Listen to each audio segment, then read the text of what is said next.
Ce n'est que jeudi dernier que le Sandton Convention Center, dans le centre de Johannesburg, a commencé les préparatifs du sommet des BRICS, avec un apport de contingents de police supplémentaires pour assurer la sécurité.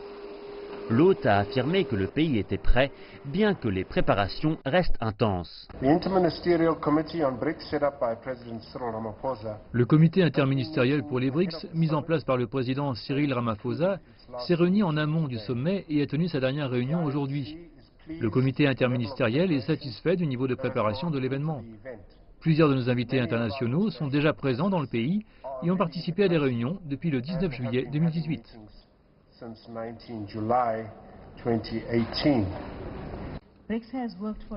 Les BRICS ont été utiles à l'Afrique du Sud.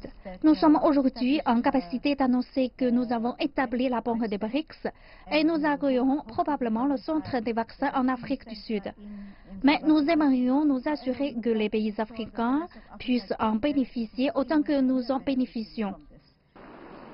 Un des thèmes du sommet de cette année est le développement et l'avancement de la 4e révolution industrielle. Un expert venu d'une des meilleures universités d'Afrique du Sud a dit que c'est ce dont l'Afrique a besoin aujourd'hui. Le continent africain en particulier est concerné par la 4e révolution industrielle. Nous avons vu comment des pays comme la Chine, le Brésil et la Russie ont été très forts dans la manufacture. Comme vous le savez, la base industrielle de l'Afrique est très petite.